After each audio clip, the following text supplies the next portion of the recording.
past few years, we've heard the term free agents and been told we would all need to become one in order to succeed. The recent economic structures have helped to promote this concept as reality. Where do we get the tools to take control of our career path in the present and future? Welcome to The Career Confidant with your host, Marie Zimenoff. Marie and her guest experts are here to provide you with the tools you need to move forward and achieve your career goals. Now, here is Marie Zimenoff.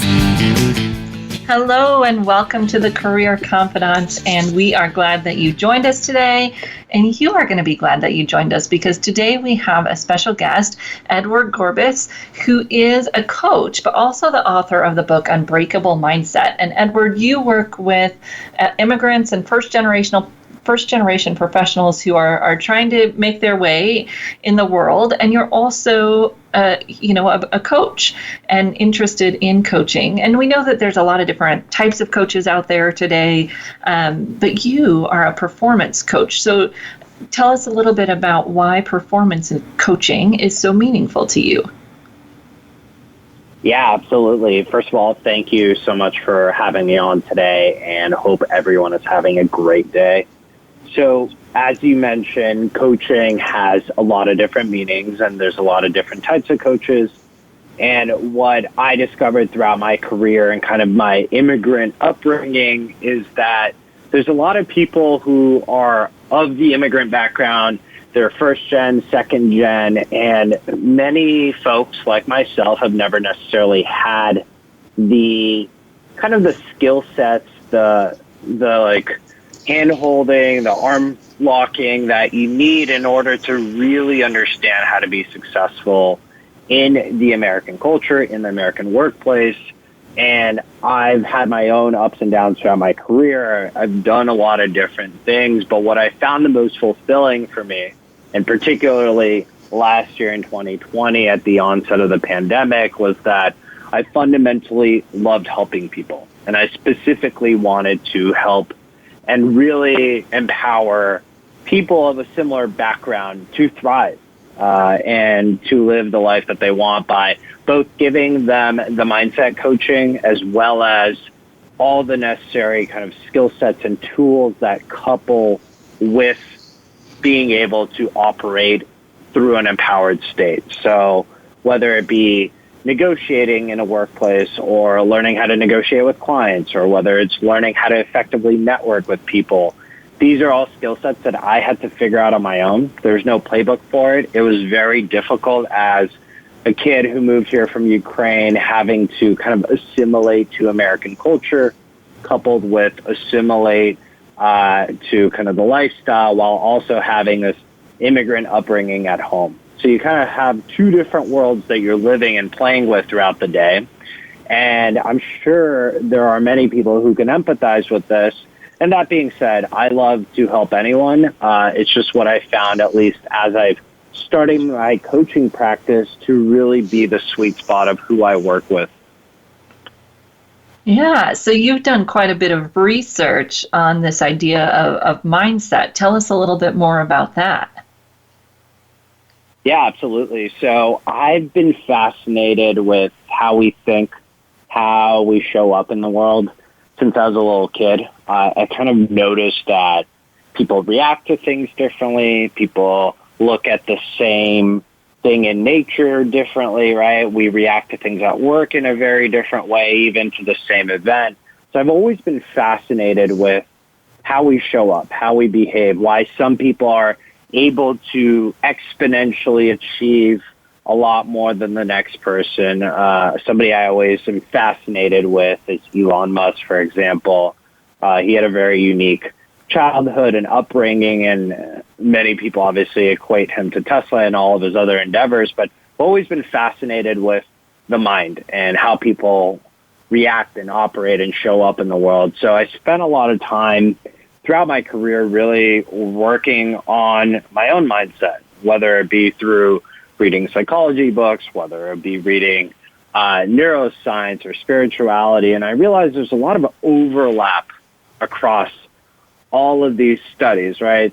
Some of it's kind of science, some of it's spirituality. People might think that's a little bit woo-woo, but there's a lot of interesting overlap. And if anyone's ever read the book Think and Grow Rich by Napoleon Hill, there's a lot of good things to distill there. And that book really sparked this mindset work for me. And what I've done is basically taken everything I've learned over the last, call it 10, 15 years of my corporate career, and packaged it up into my own program, into my own book that, as you mentioned, Unbreakable Mindset, where I really distill how do we make this actionable in terms of changing our mindset.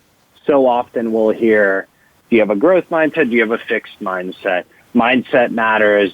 Just change your mindset. I hope, and I'm sure some of these phrases resonate with people.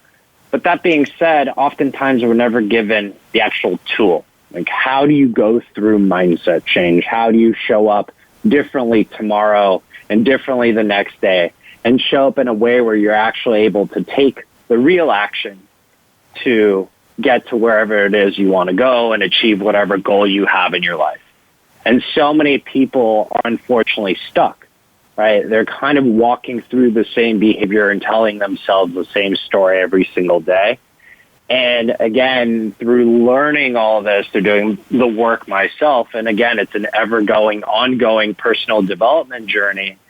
But for me, it's really about empowering more people. So thank you for asking that question, because it's something that I love to talk about and something that means a tremendous amount to my practice. Yeah, so obviously it's deeper than this, but what are your top 2 tips for people to actually change their mindset? So if we get past the cliches, what are some of the things that you have found make a difference? Yeah, good question. So it's always hard to distill it down into 2, but I will do my best. So one of the first things I'll tell you is that if you want to change your life, you have to change your belief system. And what that really means is that whatever we believe is what we see in the world.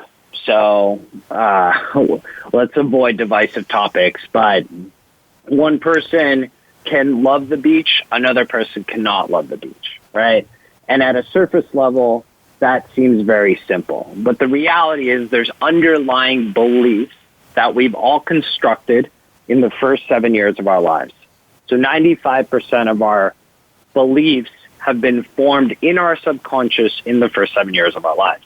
So if somebody were to have maybe a poor experience when they went to the beach with their family when they're super young, they might have a certain kind of perception of what the beach is, or something might have happened there. And then maybe you or I, again, I don't know if you love the beach, but let's say you do, and you and I love the beach, so we enjoy it. We have a great relationship with it. It's a very simplistic example. And what that really tells us is that everything that we see, everything we react to in the world is predicated on what we believe. And a lot of those beliefs are formed when we're really young. So when we go through mindset work, if somebody's trying to change and take real action, the first step is really uncovering our belief system. Like literally taking a piece of paper and writing down, here's everything I believe, and whether or not it's true, right? It's here's everything I believe, and your mind has now been programmed to find all the supporting evidence in the world to reinforce your beliefs. So the way to change that, which I'll call step number 2, is to imagine whatever it is you want to believe going forward. I love the beach, or I love everyone, or I believe everyone's equal, right? Those are new beliefs that we can reprogram and rewire our mind. Our mind is very plastic, and we're able to actually change what we believe and change how we operate. It doesn't happen overnight. It's consistent work. We always have to understand that we can always succumb to past beliefs, but we can rewire how we think, and we can completely change who we are. The way to do that is to write these new empowering beliefs and start writing new supporting evidence that exists in our life to actually say these beliefs are real. It's a much deeper discussion, but at a very high level, that is the premise behind it. So what new empowering beliefs do you want in your life? And what new supporting evidence do you have to support those beliefs? And through that, you're going to start to change kind of the neurosynaptic connections in your brain. So to really summarize that, unpack your current belief system and start to roll out what new beliefs you want to have in the world to start taking action that align with those new beliefs. Yeah, like you said, it's a process, and it's a constant process. We had a guest, I don't know, maybe a year ago, who talked about how most of our beliefs are built on stories we made up in the first place. Like a lot of the things we think happened didn't happen the way that we remember them, right? Our memory is not great at telling us the story the way that it really happened. And so I find that kind of liberating, this idea that a lot of our beliefs about ourselves and about others are based on stories that aren't true anyways. So we might as well rewrite the story to, as you're saying, a belief that helps us move forward, because the story likely wasn't what we thought it was in the first place. And so we're telling ourselves stories that hurt our confidence or hurt our chances of moving forward, and we believe them to be true, but they really aren't true very often anyways. So I don't know if you found any of that in your research. Yeah, absolutely. I actually love that you brought up that point, because to kind of expand on what I was saying, coupled with what you just brought up, is that the reason our mind tells us these stories is because our brain is kind of like a search engine. So imagine your brain being like Google or YouTube, and it's only able to recall what you ask it. So if you kind of start asking yourself better questions, right? A lot of people say like, I'm not good enough, or why can't I achieve this, or why can't I make more money? Your brain is literally going to find all the supporting evidence it's ever experienced in its search engine to support that question, to support that belief. So to your point, how do we tell ourselves better stories? Start asking yourself better questions. How can I make more money? How can I get a better job? How can I start living a healthier lifestyle? You're going to find answers to those questions because they're definitely stored in your brain. We just haven't been able to tap into them because we're not asking the right question. That is powerful. Start telling yourself better stories by asking yourself better questions. So we are going to take a short break, and when we come back, we're going to dive in a little bit further into this topic and the idea of beliefs and performance coaching. We're going to take a short break, and we'll be back in just a few minutes.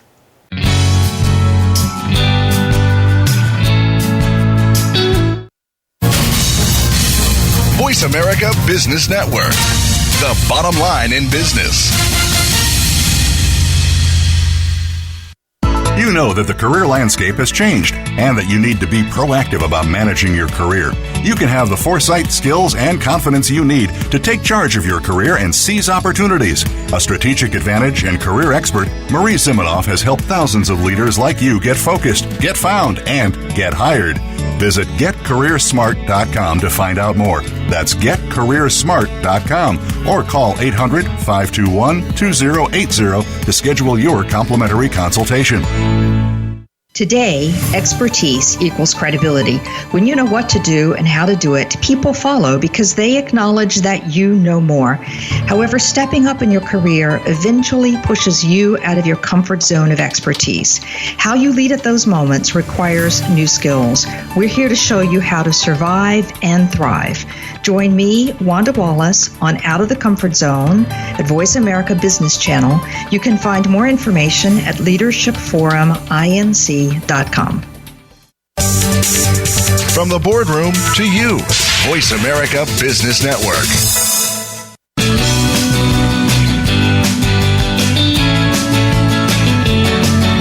You are tuned in to The Career Confidant with Marie Zimenoff. If you have a question or comment for Marie or her guest today, please call 1-866-472-5790. That's 1-866-472-5790. You may also send an email to marie@astrategicadvantage.com. Now, back to The Career Confidant. Hello and welcome back to the Career Confidant, and we're glad that you're here today. And if you've decided to be glad to be here today, you are too. So Today we are talking with Edward Gorbis about mindset and really the power of our beliefs. And we were just talking about this idea that the stories we have in our head make our reality, and that to get better stories, we can ask ourselves better questions. Anything else that you would want to add to that kind of point there around the power of belief systems? I think you said it and summarized it perfectly, Marie, so we can continue. Excellent. So you've obviously worked with clients of, and you said, diverse clients, but oftentimes people that are facing some significant challenges in the workplace or in their life, being the immigrants or whatever they might have going on.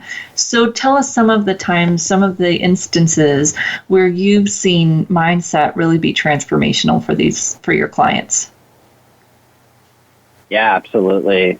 So there's a million examples that I can pull up, and we all struggle with this at different points in our lives. Obviously, the last year has been impactful in many ways for people in different ways. So first of all, I empathize the fact that mental health is more prevalent than ever. But with that being said, I think it's important to highlight how this works and how asking yourself the right questions really allows you to take the right action and get clarity on whatever it is you want to achieve. So there's somebody I was working with about 2 years ago. She was this incredible rock star. She was based in LA. At the time, she was working for a company that was based in New York. So she was in a small remote satellite office. She was a hard worker. She achieved a lot. But when you're working in a satellite office, and the reason I bring up this example is because many people right now are working remotely, and I find it somewhat similar, but for her, she was extremely keen on getting promoted and landing a leadership role. But first of all, she was telling herself two stories. One, how am I going to get promoted when I'm working in a remote office? I'm never seen. Nobody hears or sees what I'm doing. Nobody knows my accomplishments, right? These are the stories she began to tell herself. So that was part one. And the second part, she, like many people, was telling herself that she's not worthy. And she started to come up with all of these, what we might deem as excuses, but I like to call them actual stories because that's all they are. And she found all the negative supporting evidence in her life to support that. So when we were going through the basic, and I don't want to simplify it, but the basic kind of work that we were going through around mindset, and I asked her, well, what would you need to do to be seen or heard, or for people to understand your accomplishments when you're based in a satellite office? And she paused and thought, and she tapped in to her own set of questions and her own new empowering beliefs that we had been working through. And through understanding that there's more than enough supporting evidence in her life that she is, in fact, worthy, and she's done a lot and she's accomplished a lot, and people do recognize her, she was able to ask one very important question.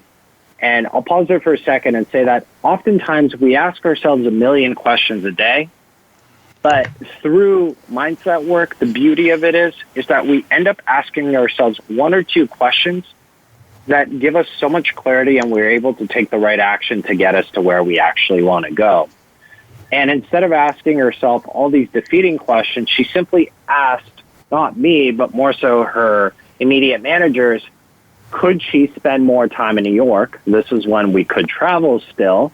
But she asked if she could spend more time in New York, develop a relationship with kind of executive leadership at the company, and really demonstrate and highlight who she is, what she's about.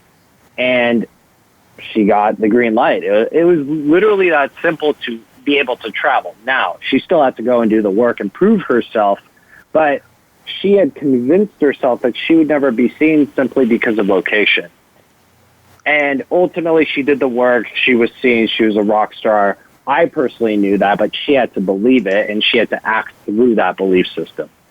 So I think it's a really important lesson to remember that when we're asking ourselves what different action can we take or what haven't we tried, the worst thing that can happen is somebody says no in case of there is a second party. But most of the time, it's about us asking ourselves the right questions to lead us to a different action and one that's a lot more empowered. So for her, it was literally that simple. It seems simplistic, but she was so fogged and masked up by these limiting beliefs that kept creeping up in her life that she wasn't able to take the right action. And when she did, she got the results she wanted. Right, and this is kind of goes back to that neuroscience that our brain is trained somewhat to look for the negative, to look for the things that we can't do. And if we don't really consciously sit down and focus on what could we do, we get stuck in that negative cycle. Exactly. So one thing I'll caveat it and say it's important to be aware of the fact that we're still human and that we are a bit animalistic in the sense that we need to survive. So naturally, our brains are pre-wired to have that survival instinct. We're always going to do whatever it is we need to do to be able to survive. But the reality is, most of us, and I'm assuming most people listening, are fortunately in a position where they're not necessarily struggling to just survive. And if they are, I completely empathize with that. But those who aren't and are fortunate to put food on the table, have a roof over their head, you're in a position to realize you're no longer fighting for survival, that these limiting beliefs can be changed and in fact should be changed if we want to live a more empowered life, because we're not fighting for survival anymore like we used to be. Yeah. And sometimes we might even feel like we're fighting for survival. Perhaps, people are unemployed and they are struggling. And yet even in that situation, there's an opportunity to get more creative about how we solve that problem by challenging by challenging that basal biology, right?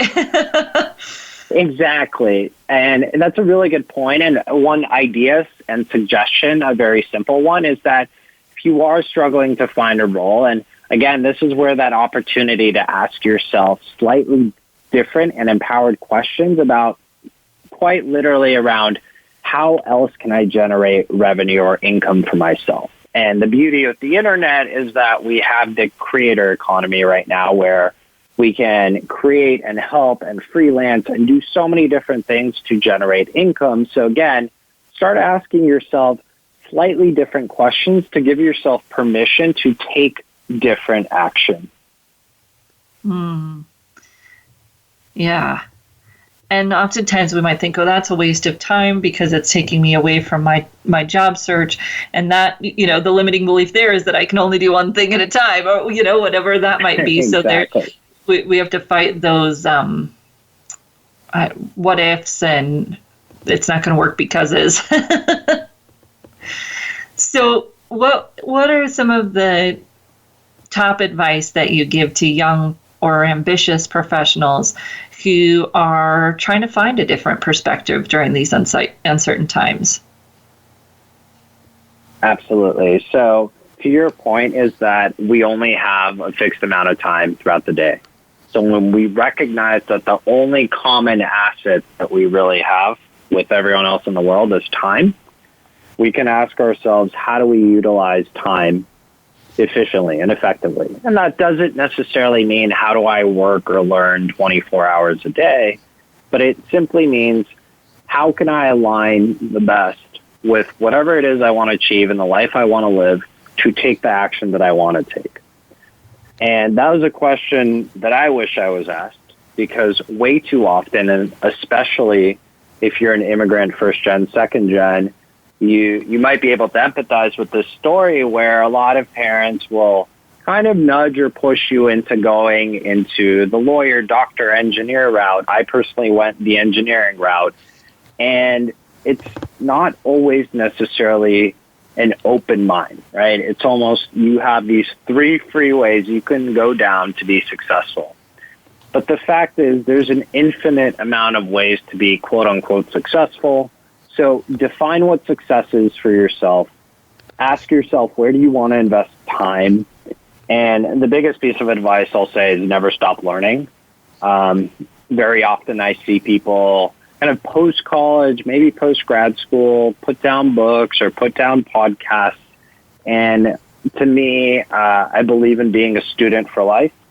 So continue learning. It's always going to help you thrive and kind of innovate and advance and adapt. And if the last year has taught us anything, is that we have to adapt more than ever.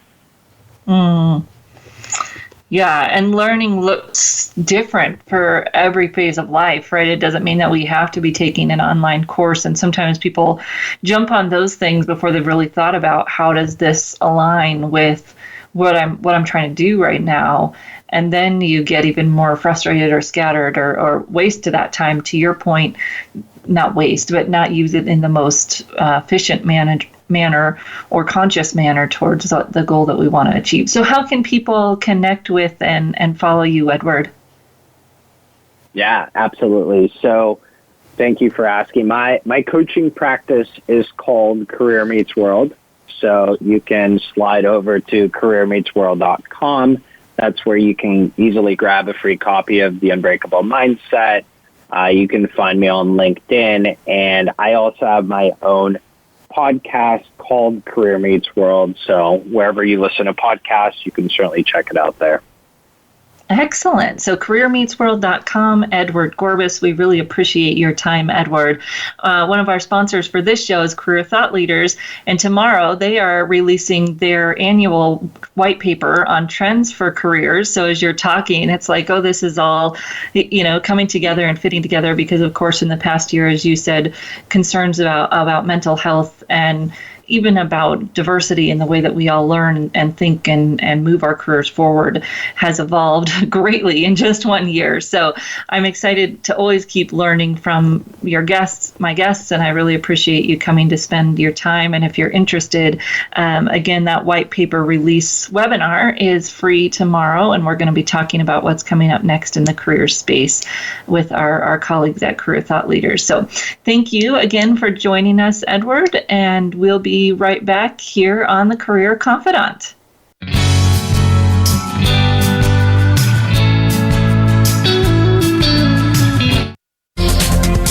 The business community's first choice in Internet Talk Radio. Voice America Business Network. You know that the career landscape has changed and that you need to be proactive about managing your career. You can have the foresight, skills, and confidence you need to take charge of your career and seize opportunities. A strategic advantage and career expert, Marie Zimenoff has helped thousands of leaders like you get focused, get found, and get hired. Visit getcareersmart.com to find out more. That's getcareersmart.com or call 800-521-2080 to schedule your complimentary consultation.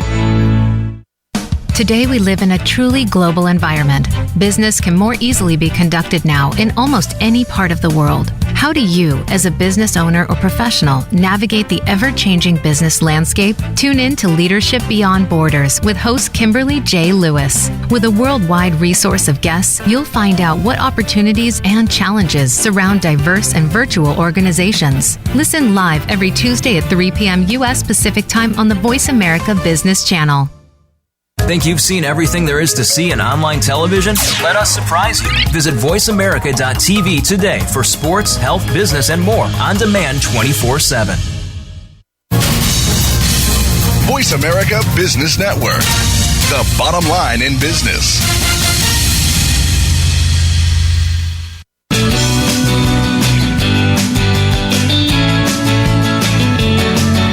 You are tuned in to The Career Confidant with Marie Zimenoff. If you have a question or comment for Marie or her guest today, please call 1-866-472-5790. That's 1-866-472-5790. You may also send an email to marie@astrategicadvantage.com. Now, back to The Career Confidant. Hello and welcome back to the Career Confidant. And I just enjoyed having Edward Gorbis here talking about his unbreakable mindset and excellent tips there for actually practically thinking about how we reshape our beliefs. So I've been up to my eyeballs this past week in our career trends. Every year in November, we do a trends event where we gather trends from career service providers all across the globe. And we have people from Europe and Australia that participate, and then, of course, across the US and Canada. And it's interesting looking back on 2020 and looking at the trends, and we always look at the new. So what's new that's come onto the scene this year? And 2020 wasn't great, right? I gotta admit that writing this paper and going through all of the new, kind of reliving 2020 has not been perhaps a great start to 2021. And so many lessons that we can learn and take forward, and a reconnection to a few important things that perhaps we had lost in our working life, working world, that perception of our work, that importance of human connection. You know, there's so many people that in 2019 we talked about remote work, and there was this longing for remote work. And now people are like, yep, I like it. It's okay, but I need people. And most people are in that boat of, yes, I like remote work. I like the flexibility, but I also want the opportunity to connect with colleagues more in person. We're done with Zoom. We're done with some of those things, and we're ready for more variety in our work, please. And this new remote work being shoved on us has also brought up some great advances in technology. People doing things via technology that we didn't think were possible, or that maybe we knew were possible, but we didn't really have the prod to do it that fast. Telemedicine, lots more people working from home. And yet we know that there are a lot of people that can't work from home. The global data shows 60% of people or more aren't able to work from home because of the job they do or the technology access that they have. And what does that do? How do we incorporate that and bring that together into this society? Because one of the other things we've learned over this time is how valuable every single job is in our society. From the people that are cleaning the facilities that we do use, and the people creating the technology that we're using to connect with each other.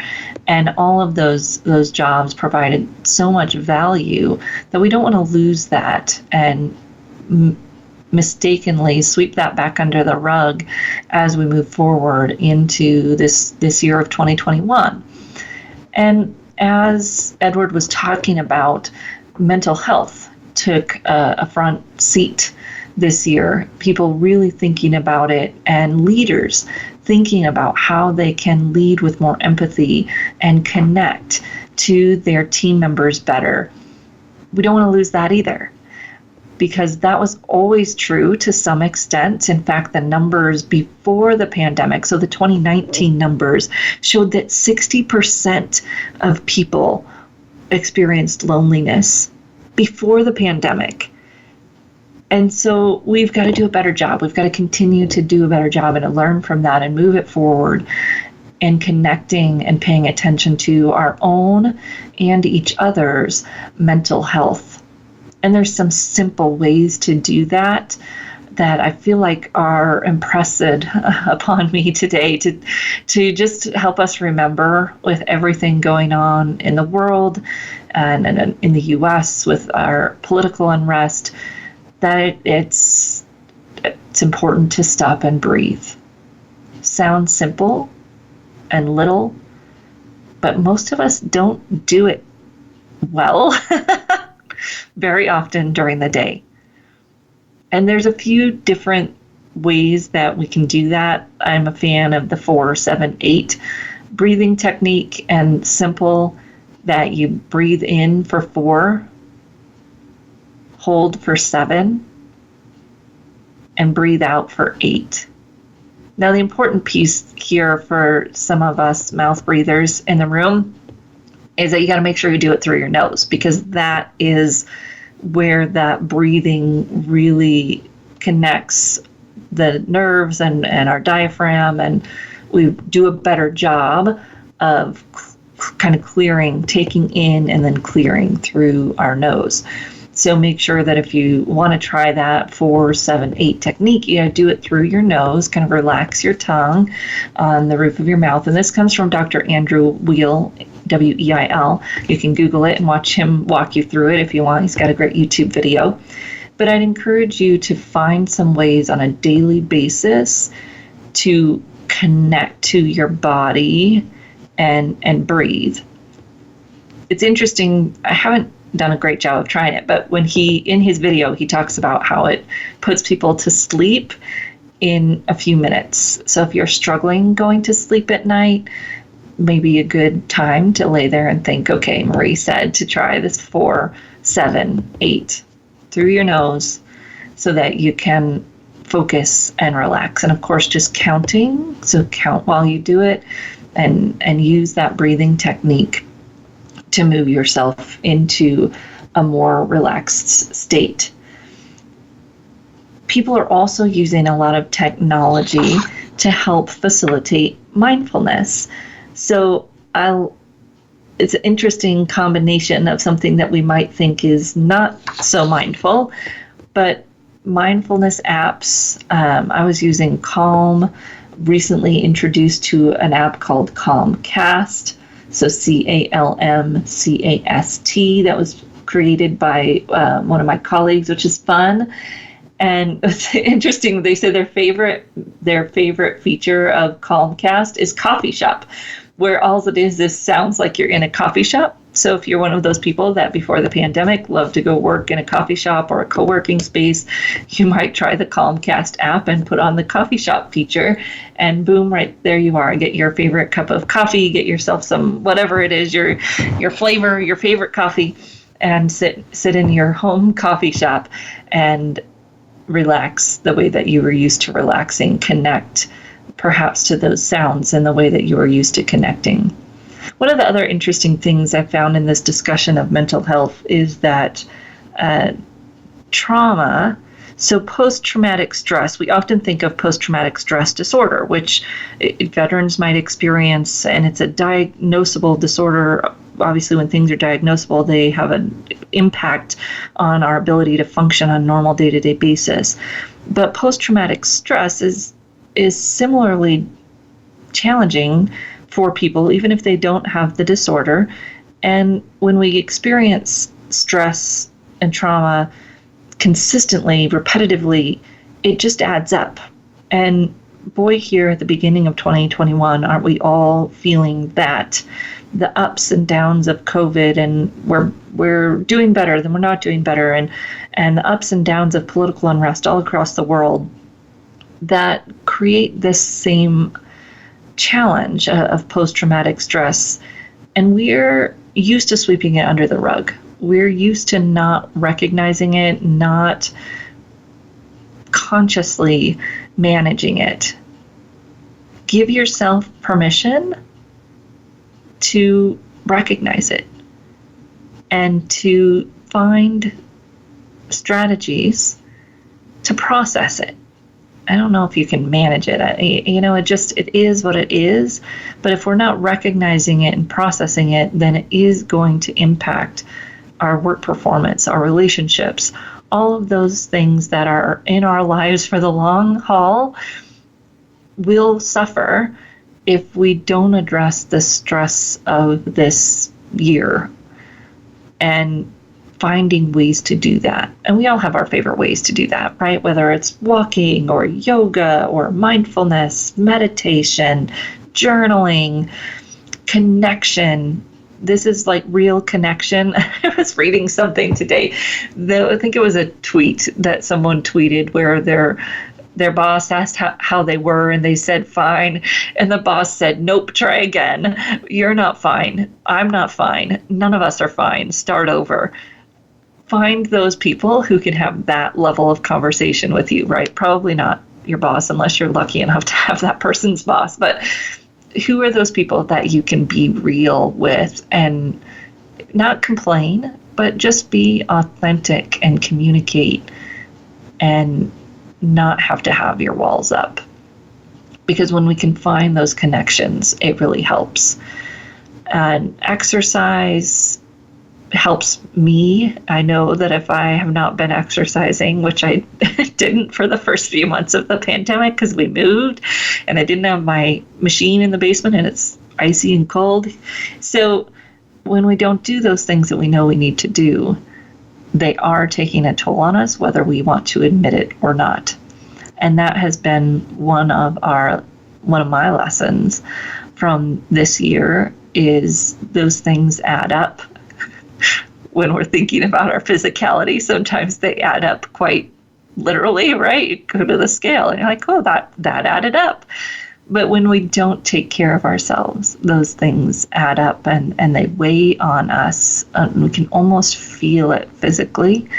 How are you going to take some effort, some time, some conscious decisions to take care of yourself? So that was one of our biggest topics that fit with these topics that Edward was talking about. We're going to take a short break and come back and go through a few of these really poignant pieces of information that you need to know if you're an employee, a leader, a job seeker. Some great gems here from our career thought leaders. If you're interested in downloading the white paper, it will be up tomorrow afternoon after our release at careerthoughtleaders.com/whitepaper. And we also have our release webinar going on tomorrow, but tomorrow evening after our release, that will go up on careerthoughtleaders.com/whitepaper, and you can get 24 pages worth of the latest from top leaders in the industry in this paper. And if you stick around after we take our break, I'll give you some of the top ones here in just a few minutes. So we'll be right back in just a few minutes.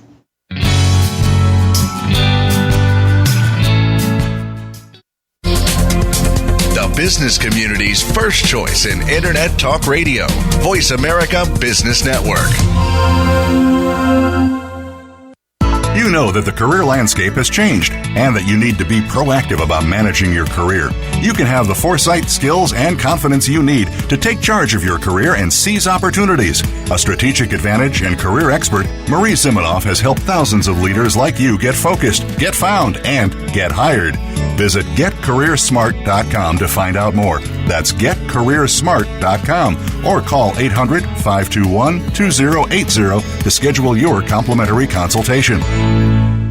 We hear it and read about it every day in the news. America is heading over a fiscal cliff. Home prices are still receding and unemployment growing. How can you preserve and increase your wealth in this kind of economy? Tune in to Turning Hard Times into Good Times with host Jay Taylor. Jay will explain the decline of our monetary system and the economy and will give you winning investment ideas and the tools to protect and increase your wealth. Turning Hard Times into Good Times with Jay Taylor can be heard Tuesdays at 3 p.m. Eastern Time, 12 noon Pacific Time on the Voice America Business Channel. When it comes to business, you'll find the experts here. Voice America Business Network.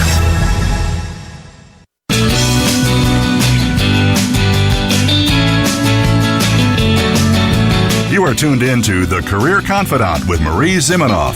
If you have a question or comment for Marie or her guest today, please call 1-866-472-5790. That's 1-866-472-5790. You may also send an email to marie@astrategicadvantage.com. Now, back to The Career Confidant.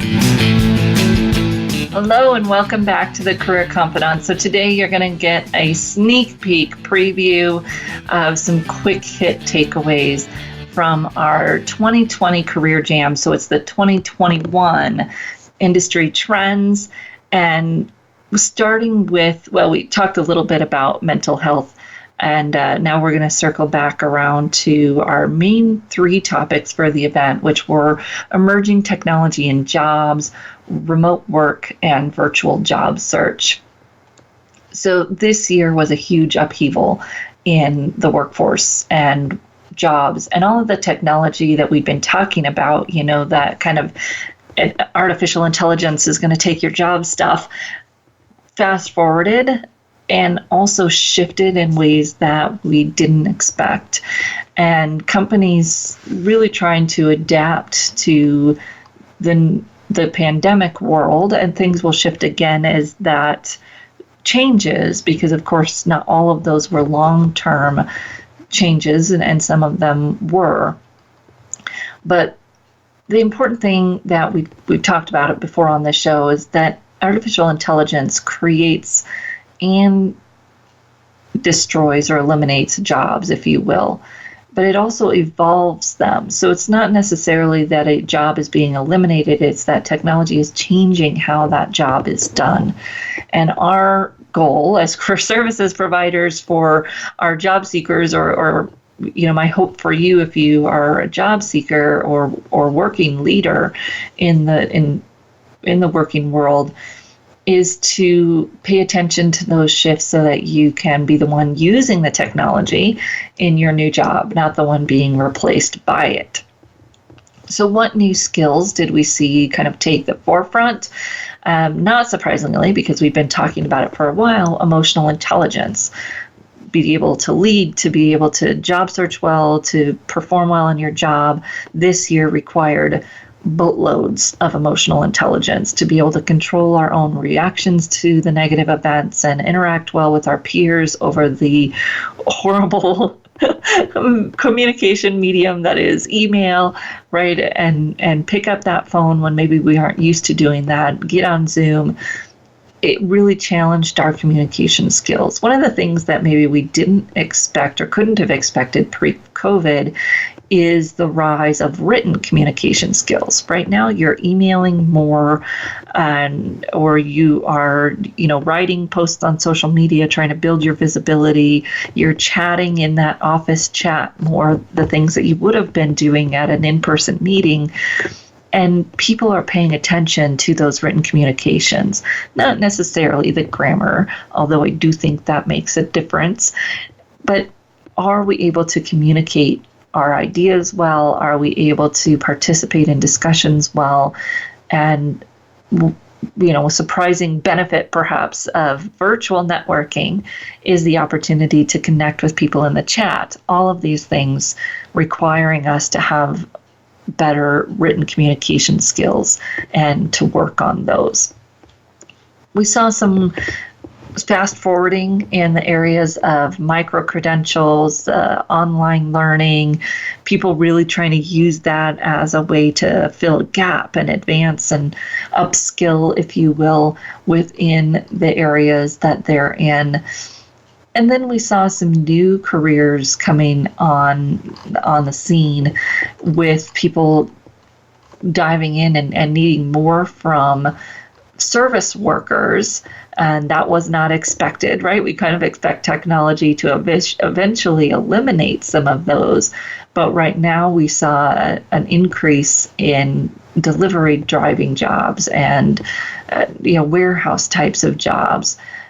And then with the new technology coming on, increase in digital marketing, data analytics, and some customer service engagement technology type jobs, so people that can use those technologies to improve customer engagement.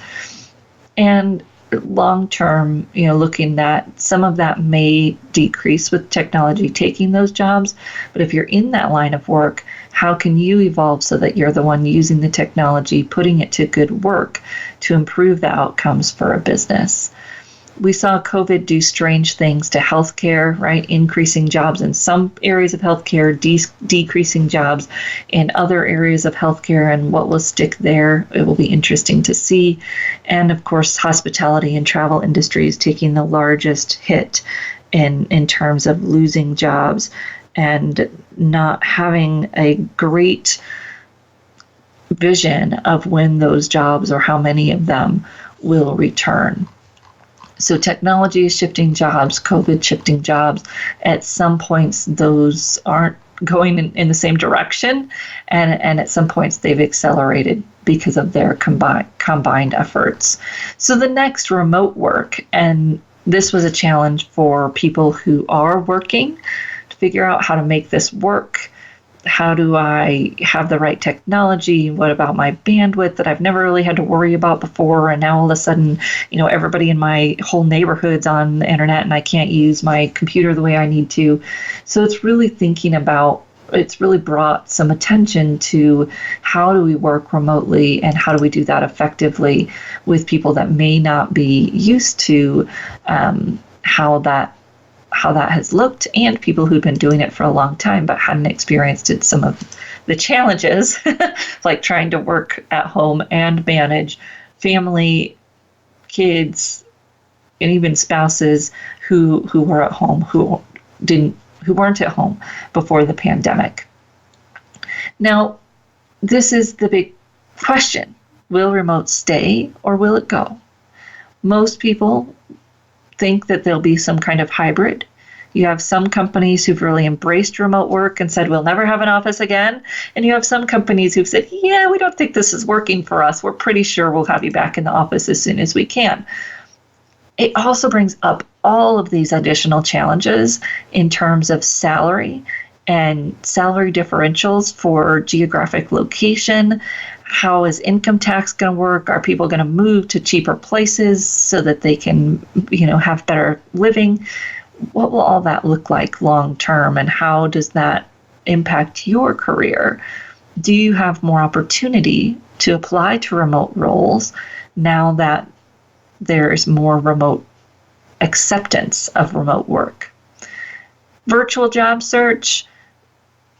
Job search had been somewhat virtual for a while, right? You're applying online. Lots of interviews were over the phone or some virtual before. And then every single interview was a Zoom interview. And people really embraced that technology in a way they hadn't before, even though it was available. And everyone had to get used to that video interview.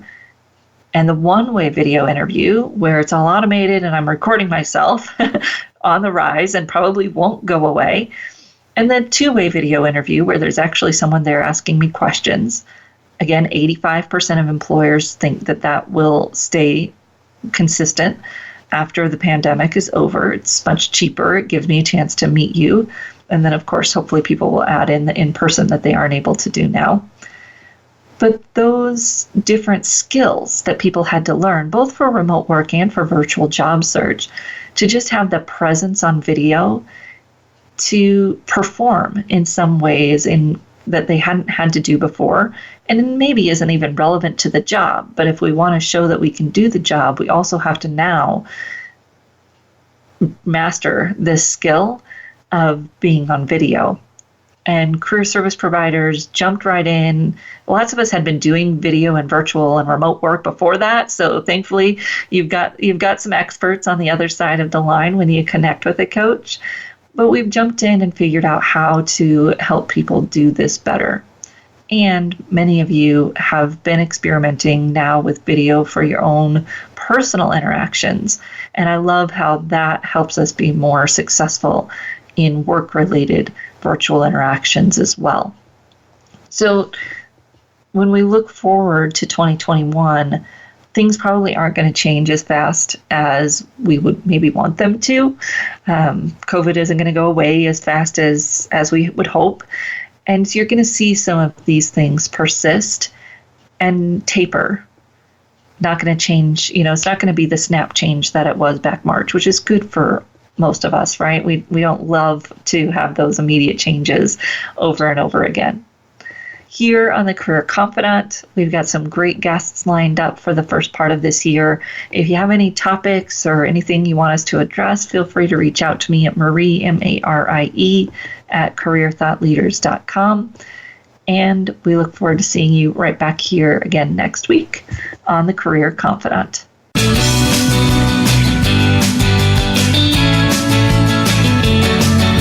Thanks Thank you for listening to The Career Confidant. Marie Zimenoff will return again with another terrific guest next Monday at 6 p.m. Eastern Time, 3 p.m. Pacific on the Voice America Business Channel. Be sure to join us then.